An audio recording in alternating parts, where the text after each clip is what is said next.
Welcome to The Right Frame of Mind, a podcast that explores the mental hurdles of a writing career. I'm your host, Adrienne Giordano. In each episode, I talk with an author about a challenge they faced and the mindset shift that got them through. Let's dive into the writer's mind. I'm here with my guest, Heather Hildenbrand. Heather is a money and mindset coach for authors who are tired of feeling stuck and are ready to manifest their own happily ever after. She helps her clients drop their limiting beliefs so they can step into who they really are and create the life of their dreams. Heather is a certified life coach, Reiki master, and basically an obsessed expert for all things manifestation and mindset. Welcome to the show, Heather. Hello, thanks for having me. I'm glad to be here.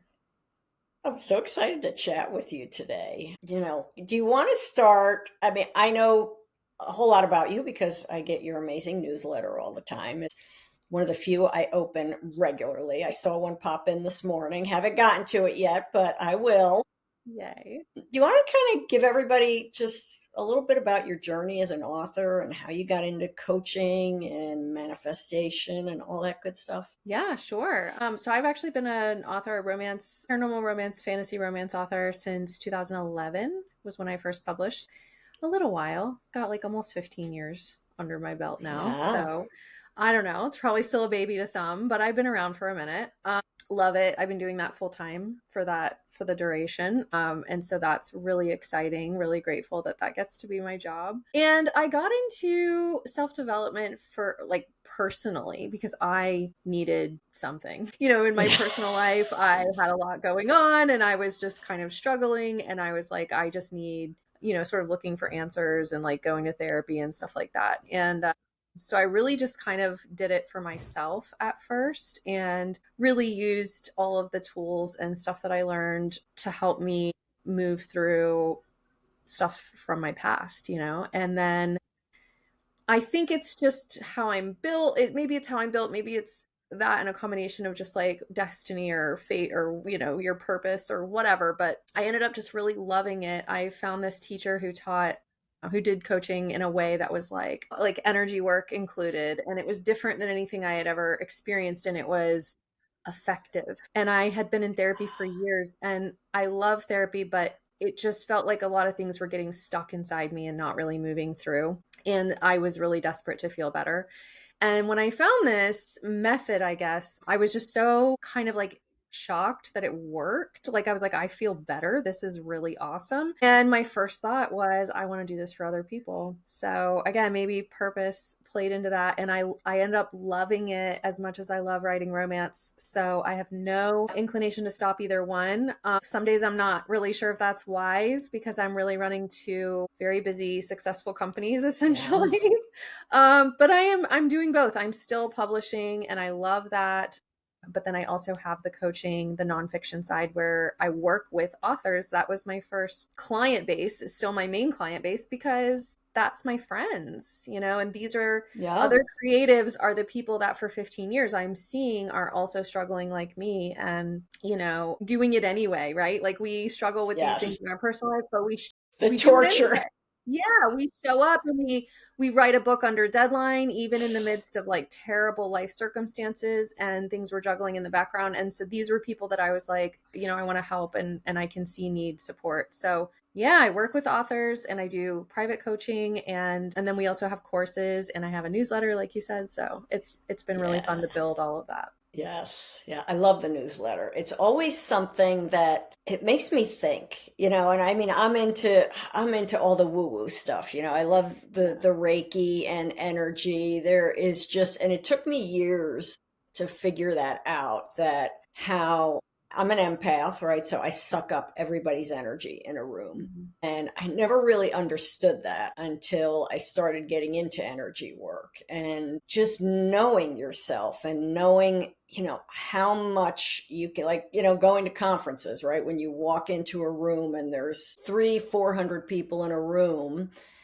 and just tuning into how that affects your energy. It's just fascinating to me. And really just what a difference it made. I was having a conversation yesterday with someone about, how to raise your vibration, right? And raising your vibration and not getting stuck in like those negative places. Yes. And that's basically what I felt like for me. I felt like I was stuck in those places for so long. And then this modality came along and really just opened me up to realize that there are tools, and sort of like taking my power back and going like, I'm not helpless, and this is not happening to me, and I have more power and control than I think I do to change how I feel and how life feels to Yeah. me. And yeah, that was the beginning of, like, you, when you found, energy and Reiki and stuff, it just opens you up to a new way of thinking about everything. And it was very like liberating, but like a relief, really, Yes. Yeah.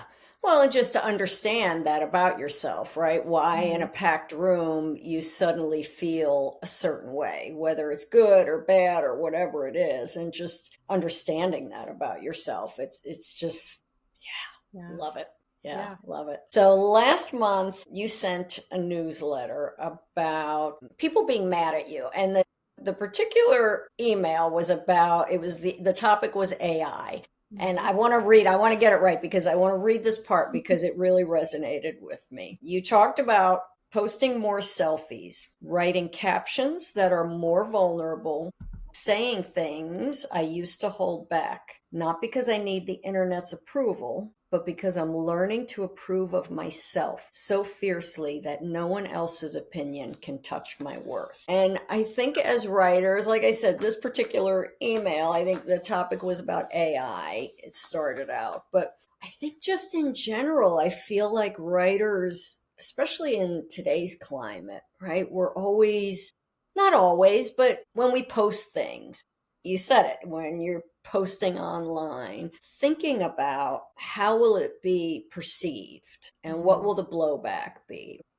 So could you talk a little bit about how you get to that place, where you do approve of yourself so fiercely that no matter what anybody says, it can't touch you? Yeah. Well, I think it's first realizing that approving of ourselves is like the answer, right? Because so when I came into this business, and when a lot of authors I see come into this business, we come in looking for approval. And this goes Yeah. back to like our childhood and whatever, like it really is all kind of about that. Like authors will come to me and want to do coaching. They'll go like, I want to make more money. Let's coach around that. And I'm like, cool, tell me about your childhood. And they're like, no, no, no, I just want to make more money. And I'm like, I know Yeah. this is, I don't I want to talk know, about my I childhood. know.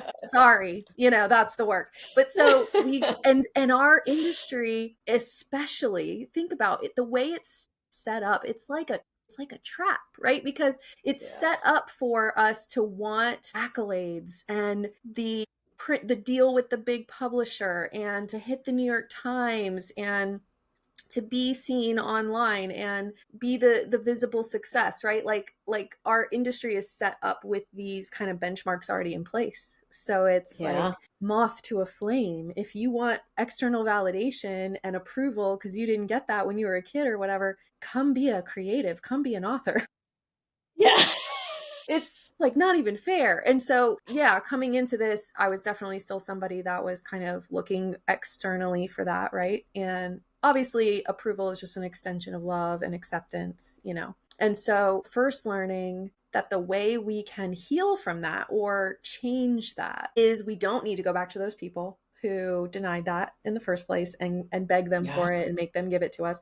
Thank goodness healing has nothing to do with having conversations with people from your past. And you have to give it to yourself. And when you give it to yourself, you've met that unmet need. And so you don't need it from other people anymore. And obviously, it sounds very simple, but it's obviously more complicated to put into practice. And it is a practice. So, it's not like flipping a switch and you're like, okay, cool, got it, I'm fine now. It's a journey, which I'm sure you know. And so being on that journey, but realizing, yeah, I need to keep giving that approval back to myself. And that, for me and for a lot of the people I work with, that provides a certain level of healing or growth, right? Where you get to these Yeah. points where you're like, this is amazing and freeing.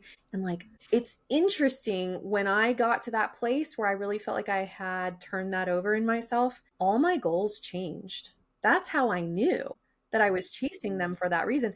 I didn't care anymore about hitting the New York Times or having a deal with a big five or big six publisher. I mean, I do like that sounds cool. That sounds Right. fun. Yeah. I Yeah. mean, Why not? no, why not? And so maybe, but I'm not using that to define my worth, which I would have Mm-hmm. before, which means if I didn't get it, now I'm not worth anything or whatever. So, it's not as Yes. punishing. And so I got to this place and I see a lot of my clients get to this place. And so I think there's a lot of work that can happen around just you and and like healing these parts Mm-hmm. of yourself with yourself. But the email, so all of that is leading up to your question about the email. The email is like you get to a certain point though where like going away and sitting quietly by yourself and doing the healing isn't really the full work anymore. It gets to the point where like whatever's left in me about this fear now about showing up as my authentic self online, the way I grow through that now is just to do the dang thing. You know what I mean? Like now I have to just make the post, even though I'm scared. Like I have to Yes. say the thing that I believe, even though people are going to disagree with me. Like now that's the way I grow. So I think the email was Yeah. like me going, oh, this is the part I'm at now, the part where I just like do it scared and do it anyway. Yes. Yeah. And it's almost like taking a baby step, right? Like Mhm. just, when I was in coaching school, my instructor said she doesn't step out of her comfort zone, she expands her comfort zone, Cool. right? I love that. Yeah. Yes, because it doesn't feel so scary when you say expanding it. It's Yeah. like, okay, we're just going to take a baby step. And Right. I feel like so much a part of it too is just giving yourself the grace to take those baby steps because it's a scary thing to face your fears. Yeah. And like, how do you break it down? Like, how do you break it down into the tiniest little bit that feels manageable? Yeah, well, making them tiny steps, like you're saying, I think is definitely a great way to do it. But Yeah. also, I think it goes back to that first level of sort of healing and growth I did, where I know how to soothe myself back into safety again. So if I Yes. make the post and it's scary, I just go and I make the post and then I like throw my phone down, like walk away from that, but now I know some things to do that I can just go do and feel better. I don't need to wait and see what people thought of it before I feel better. I can just go do the things that make me feel safe again. So I'm Yeah. leaning more and more. That's why I love that comment your coach said, because yeah, if I do the scary thing, but then I regulate back into safety after doing the scary thing, now that's part of my comfort zone because now it's not going to Yeah. stop me anymore. Yeah. Yeah. And what I love about that is like that I think about it, like you almost have a plan for it ahead of time, right? Oh, So, and yeah. yeah, yeah, because like what I was saying at the beginning of, I want to be somebody who gets to decide how I feel about Yeah. things that are even happening to me, right? If something happens to me and it makes me feel a certain kind of way, I look at my dashboard and my sales numbers and they make me feel a certain kind of way and I don't like it. I don't want to be stuck in that feeling and reactive all the time. I want to Hmm. create how I feel. And when you can learn, when you teach somebody how to create wanted feelings in their own body for the Mm, first time, you've wow. just see that you've just blown their mind. Like we aren't taught that we have the ability to do that. It's not like they're teaching us that in school. Yeah. So we just, as humans, we just live reactively our whole life. Maybe we something happens, it makes us feel a certain kind of way, and so then we wait for something else better to happen to make us feel better. But if you give someone the power to decide how they feel and create it in their body, I'm not saying it's easy, especially in the Right.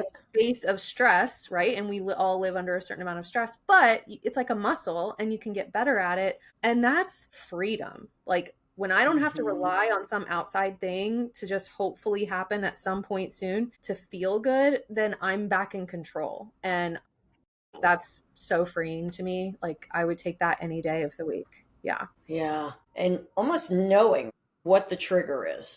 Mm-hmm. Because you get into that whole wicked habit loop, right? You're triggered, and then whatever, you get upset and you eat a pint of ice cream, and then you get more upset because you ate the pint of ice cream. So then you're triggered all over again, right? And just Right. doing the work to figure out like what our triggers are, I feel like is Yeah. so important too. Yeah, Yeah. getting to know ourselves, like you said. Yeah, that's a lot of the work, like especially that we do in coaching because it's tailored to the person, Hmm. And so then you can kind of dive deep on that and you can kind of say like this is your homework is to like really get to know yourself, I want Yeah. you to know Which is yourself so scary. well, which is Yeah. scary, totally It is scary. scary. I actually have my clients sign this little like sort of contract thing, and it's basically just an agreement between them and them where I'm like, look, I need you to understand the undertaking that you are agreeing to here because you're going to go to scary parts of yourself that you've been avoiding for a long time, and you're agreeing to show up and do that. And so I make them like sign that with themselves. I love that. I Yeah. love. Well, it almost gives you permission to go to those dark places too, right? Where Yeah. it's like, okay, it's safe. It's not like I don't have to freak out. It's just we're figuring this out and having Yeah. somebody to figure that out with. Yeah. Yeah.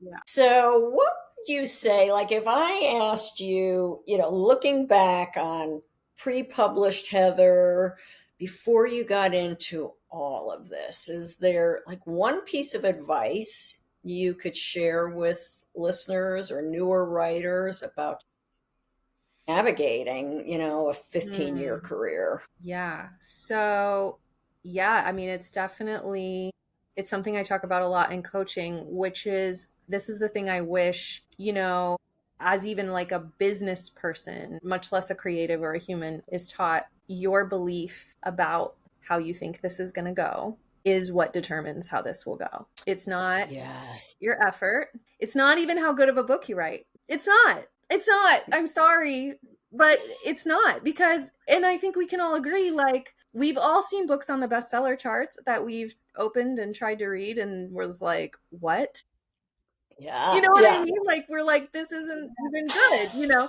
And obviously, that kind of stuff is subjective, and there's things in there that are hitting reader expectations. So there are good things in there. But yeah, like I think we can all agree it's not something so black and white as our external effort and our to do list and, how many ads or how many reviews you get or whatever. It's not. And what I love about the time to be alive right now is that science is starting to catch up where there are studies now that show the power of my favorite one is there's a guy by the name of Rosenthal, and it was I can't even think of the name of it now. Of course, it's going to leave my brain. But anyway, it was about how our expectations of someone else affects their performance. And so they did this study. Mm. This was like in the 60s, I think. And it was like they took this elementary school class and they tested their IQ at the beginning of the year and they scored them all. But then they went to the teachers and they didn't tell them the scores, and they just said, here's the kids that like scored the highest, right? Here's the superstars. And then they just left them to their own devices for the school year. And then at the end of the school year, they retested them.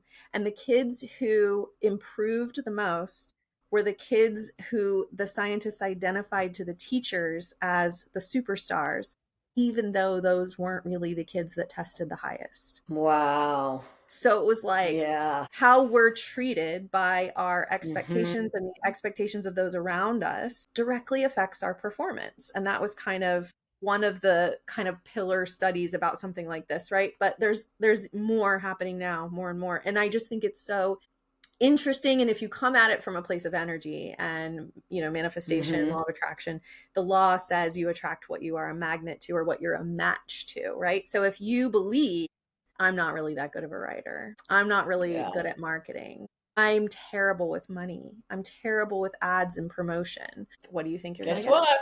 Guess what? Guess what? And the science on that is like because we have this built-in part of our brain that is designed and wired to want to prove you right. It wants that's Yes. its whole job is to prove you right, and you're giving it stuff to prove you right about that you don't really want to be true. Yeah.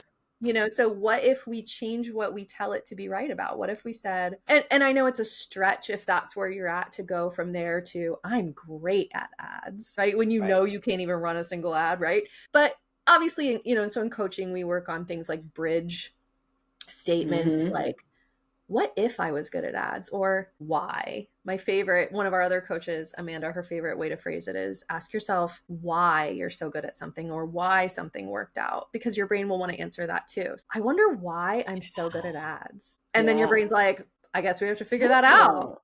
Hmm. Yeah. I wonder why I can write a best-selling book so easily. And then your Yeah. brain's like, let's figure it out. So, having better beliefs about yourself and what you think you're capable of, because that's going to determine the whole outcome. And in order to get there, asking better questions of this little golden retriever Hmm. in your brain, is really helpful. Yeah. Yeah. Yeah. And almost like, my son played baseball through college and he's a coach now. So, and I always tell people like publishing and baseball are similar games in that they're both games of failure, right? Mm, So, you have to get as a baseball player, and I would have these conversations with him all the time because he was so hard on himself because his own expectations of himself were really lofty. And, mm, so sometimes it's not just the people around us, but it's what we put on ourselves too, totally. Totally. Yeah. you know? Yeah. I mean, that's even And more powerful. That's the whole thing, is like, if someone else's expectation can affect you that much, imagine what your own expectation is doing. yeah, Yeah. yeah. And how do we break it down like into like smaller little things? So like with him, it was always about the conversation about, okay, so you didn't get 4 hits out of 4 at bats today. Okay. Like really, how about the 2 you did get or Mhm. whatever? Kind of flipping it and looking at, okay, what did I accomplish today Mhm. versus what I didn't accomplish today. Yeah. And letting it count, right? Because Yes. if you're being really hard on yourself, you're going to hear that and you're going to go, yeah, but I only got 2. I didn't get 4. And so now you're back to beating Yeah. yourself up again. So we have to let Yeah. it count, whatever it is. So one thing that I do with clients is I say, what are you good at? What are you good at in Yes. your business? And you know what? They won't be able to think of anything, because when you're working with people, it's like, it's because Yeah. they can't see it, right? They're not letting anything count. They think they're terrible. It's like all the stories they're telling themselves right now are that their beliefs about themselves are not good, right? So we get that. We're starting from ground zero. So I already know I'm going to ask this question and they're going to be like, I'm not good at anything. And I'm going to be like, Yeah. okay, we're going to dig and we're going to find something, because they're just not letting it count. I go, have you ever made $1 from your books, from your publishing, from your Yeah. writing? And they're like, well, yeah, I've made $1. And I'm like, well, have you made $10? And they're like, well, yeah, I've made $10. And I'm like, and we'll go down the list and see how high we can get. Or, and I do have the conversation of like, okay, so you have made some money and you're just not letting it count. Like, that's not really fair. And Yeah. and so that really starts to loosen it up. That's not going to change the story, but that will loosen it up and make them start to Yes. realize, wow, I'm being like really black and white dramatic with myself, the stories I'm telling. And in other words, the stories aren't even really 100% true, right? Because like, Right.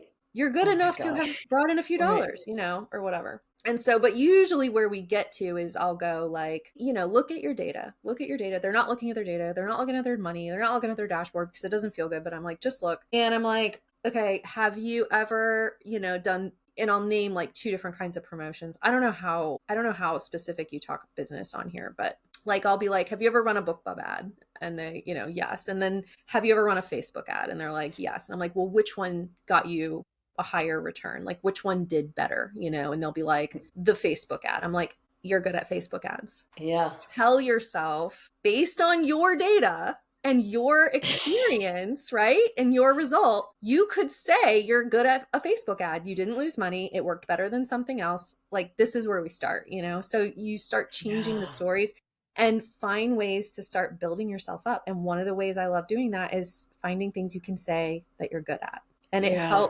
it gives you confidence. And when we get confidence, we show up better in our business. We make better business decisions. I mean, we show up better in our whole Mhm. life, and I know that, but I feel like I trick people into having a better life because again, they just want to make more money, right? They're just Right. coming to ask you to make more money. So I have to always bring it back to money, but like, loophole, your whole life's going to improve when you decide that you're good at something, I mean, I'm tricking them into a better Yeah. life, basically. So yeah, that's what we make the example about, but like it's about everything. Yeah, just celebrating those small wins, right? Right. Because then each little win adds up to, it's like pennies in a bank, right? Pennies Yeah. in a jar. It all adds up. Yeah. Yeah, love that. Yeah. Well, thank you so much for coming on and chatting with me. I could talk about this stuff all day. I know, It's me so fun. too. I love that It's you're a so coach. good. I love that we can Yeah. have these conversations and like we're both just nodding our heads like, yep, we get it. That's Yeah. exactly how it is, you know. It's really fun. So this is But great. it's not like, your point about how it's just not easy, right? It's not easy. I think I was in my 50s before I figured all this stuff out. Like Yeah. how like who's the general in my brain, right? Who's in charge up there? Because I was letting a lot of that negativity be in charge. And, Yeah. like it's just funny because I have these conversations with myself with like, okay, who's in charge right now? Okay, okay, scared Adrian. Like, I know what you're trying to do here and it's Mhm. okay, but we're not going to die. Like, like let's Yeah, just take a minute I and know. and it's just figuring out what works for us. I know. How we I also think because I also think like you know, maybe age is also factoring in this way where especially for me when I was younger, it's very easy to get caught up in like hustle culture and in Oh the gosh, yes. belief, and it is a belief that we are fed that our success, our financial success and like happiness and all of that is going to come from our effort, right? From our hustle. So we put how we feel and who's in charge and the stories we're telling ourselves and the beliefs we have in the back. We put that as like a last priority because if you believe what the world is trying to sell you, which is if you want to make more money, you have to work harder. You have to put in more hours. If you want to be Yeah. successful, you just have to double down. And if you don't think you're good enough, then you make up for it by working harder than everyone else. If you believe Mm, that, you're going to deprioritize all of this other stuff that you and I are talking about. And so the mind-blowing part that I really want everyone to know is like actually that's the part that matters. That's the part yeah. that matters. So if we prioritize that, everything would change. We have to realize and believe that that's the thing that's actually going to move the needle so that we're even focusing on the right stuff. And I think as I Hmm. get older, also, that's why I said like age plays into it for me in the way that as I get older, I do care less what people think naturally, which is amazing. And I do prioritize how I feel more naturally. So I do think there's like this natural shift for that as we get older. But I mean, like, gosh, I want 15 years ago, Heather, to have realized that, you know, Yeah. all that matters is what you think of you. Change that Yeah. and the rest falls into place, you know? Yeah. Yeah. It's almost like put your mask on first. Hmm.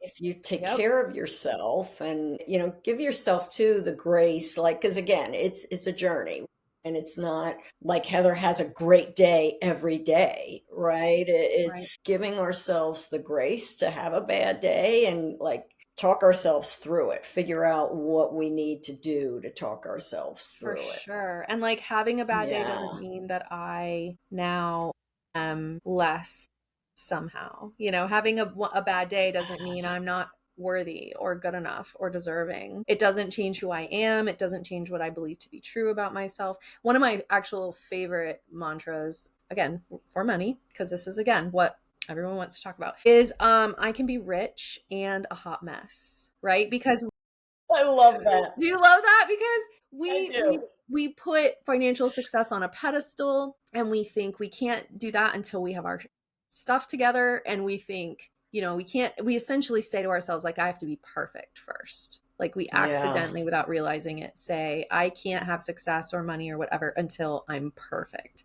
And it's like, no, you can have that and be a hot mess. You can have your dirty socks on the floor. You can have a pile of laundry on your bed that you probably slept with last night because you didn't want to fold it then either. You can whatever, you know, and there's no Yeah. rules. Take away the rules, you know, that you're putting on yourself and the pressure you're putting on yourself because that's not even true. There's plenty of people with money, they're a mess. There's plenty of people with success, you know, their house is dirty. Like, you know, just don't put the rules on yourself.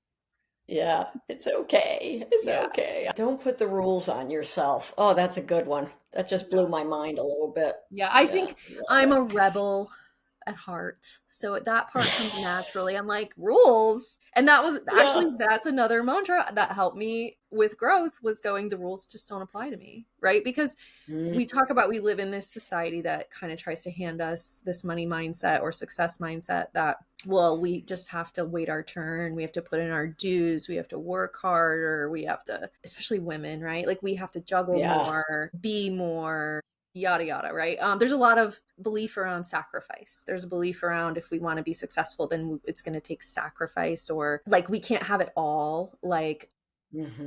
there will be one part of your life that will suffer in order for another part to do well or something like that. So you can knock down all of those beliefs one at a time. You can, and we could, Hmm. right? But like I'm impatient. Well, I'm efficient. I'm all about efficiency, okay? I just want to get there as fast as possible. And so I was like, Yeah. what can we say that would just like knock them all down at the same time? And I go, the rules don't apply to me, right? So now I Yeah. don't have to knock down that the world is wrong about all these beliefs. I'm just like, that's not my problem because that doesn't apply to me. And now I feel Yeah. freed. I feel I could do my own thing. I can make it up. I can just not have rules. So anyway, Yeah. yeah. And again, like it's figuring out, doing the exploration, right? Figuring out for yourself what it Yeah. is. Yeah. Yeah. Yeah, because exactly. I mean, because like I know for me, yeah, I know I have a rebel in me. I know I don't like rules. So I make Yeah. that work for me. And yeah, it's like getting to know how your own brain works. Like in coaching, I'll say something. I'll say, what if this could be possible for you? You know, what if you could Hmm. just have make $1 million a year on, you know, two income streams on your Shopify store alone or whatever. And I'll see their face and I'll see the like argument that this voice is having with them in their head. It's already happening. And I go, give it to me. Give me the argument because we need to know what he's saying. He, she, the voice Yeah. is saying so that we know how to troubleshoot that or Mm, talk to it or find the loophole. I love the brain loopholes. So yeah, it's about getting to know that person and it's like a negotiation, right? Because you're like, we're in negotiation with this voice to get it to like chill out or calm down or come to our side, right? And like just kind of agree with us like no it is possible because xyz, you know, so it is individual. It definitely is about each person, so you do have to put in the time to get to know yourself and go by the end of it I want you to tell me what the answer is here based on how your brain works. How are we going to find the loophole, you know? So yeah. yeah. Yeah. And, just accepting that, like, we all have fear, right? We all have some kind of fear about something. Yeah. And, like, for me, it was figuring out that fear did not have to be in charge all the time, Mm-hmm. you Yeah. know, did you read that did you read Big Magic by Liz Gilbert? no. Okay, most memorable part of that book for me was about that, was about fear and how she talks about we will always have fear. It's like being on a road trip and fear is going to be in the car, but you don't let it drive Yeah. and you don't let it pick the music. Like it goes in the Yeah. back seat where it belongs, you know, I love and it. it's always going to be in the car, Yep. right? And you're not trying to kick it out of the car, but you're just trying to keep it in its place. Yeah. So, yeah. Right. And learning to figure out that it's not a bad thing, right? Like that Mhm. fear can be helpful to a certain point. It's there to protect Yeah. us and make sure we don't, do something really crazy or whatever. But that, like you said, it can be in the back seat. It's there, it's doing its job. It's like, okay, it's like walking my 110-pound German Shepherd, right? Okay, buddy, the guy in the hat, he's not here to kill us. It's fine. Like, you need to relax. Yeah. Okay, he's not here to hurt your mama. He's just walking his Labradoodle. We're all good, buddy. And that's kind of like how I deal with fear now is Yeah. just when I get because you know how you start spiraling, right? You get into Yeah. that crazy loop and you just start spiraling. It's like, okay, this is the fear talking right now. How do I shut that down? Yeah. And it Yeah. does. It's Also think so yes, fear is helpful. Fear is the thing that's going to tell you to look both ways before you cross the street. You don't want fear to go away forever. You might die. So it is yeah, good. exactly. But so ultimately, I look at fear too as a friend in the way that fear is trying to get me to take an action. right? Fear is saying you're about to cross the street, and fear, it wants you to take an action of looking both ways. Or, if you are afraid that you're not going to have enough money to pay your bills, fear is making you afraid so that you will go get a job and like have the money to pay your bills, or, do something about that, right? Like, Yeah. So fear wants you to take an action, and usually once you take an action, it will actually calm down. I'm not saying it will go away, but it usually will, because it served its purpose. It's the fact that we ruminate in the fear and the what ifs, and we don't ever take an action. We just sit and think, and we don't do anything about it. And oftentimes it's because we're thinking about hypotheticals that there is nothing to do about it. But if we don't take an action, then the fear doesn't go away, and it actually just gets bigger and bigger. I had a call earlier with a client, and she was worried about her daughter. Her daughter got like stung by a bee, and it had swollen up. And then it was later that night, and she had gone to bed, and she's like, I couldn't sleep. She's laying in bed, and I'm just worried. And I understand she's probably fine, but like the worry took over, and I just laid there and I just couldn't sleep for hours. And I was like, could you have gone to check on her? Could you have take some little action? Oftentimes it is little, like just put your eyeballs on her and go, okay, she's still breathing. And then maybe you could have fallen asleep faster. I don't know. Because it just wants you to do something to prevent whatever thing it's like worried about, right? And then oftentimes it will diminish. So the same thing with the email, that you had brought up earlier, with the posts that I was thinking about making, and also the stuff that I said about AI that got the ball rolling in general, was like, if I just do the thing, the fear is so diminished immediately. Yeah, it's just done. Right. It's done because I took an action. But when we sit in it, then it stays with us. So yeah. I mean, it is. That's such a great point. Just move, do something. Yeah. Do something. Yeah. Totally. Yeah. All right. Oh my gosh. Awesome. Thank you so much. Yeah. All right. So I kept you a little longer than normal, but this is what happens. So yeah, I know. Totally fine. We start chatting. All right. So let everybody know where's the best place. I'll put it all in the show notes, but where's the best place to find you, connect with you? Yeah. So my website is manifestyourhea.com. For romance writers, HEA means happily ever after. And so we're manifesting your happily ever after. So every place you can find me is probably on that website. The most connective thing is probably my newsletter, where I am real and vulnerable and authentic. And we also have a Facebook group also called Manifest Your HEA. And same thing, post in there. And also, there's community, right? There's people here who are doing the same journey and trying to also change their beliefs about themselves and change their outcome. So those are the two best places. And I would love for you to connect. All right. Well, there you have it. Like I said, I'll put it in the show notes. And thank you so much for being on the show. I really enjoyed chatting with you. Me too, Adrienne. Thanks for having me. Thank you for listening to The Right Frame of Mind. The Right Frame of Mind is a member of the Authors on the Air Global Radio Network. I'll be back soon with another great interview and more tips for managing the mental challenges of a creative career.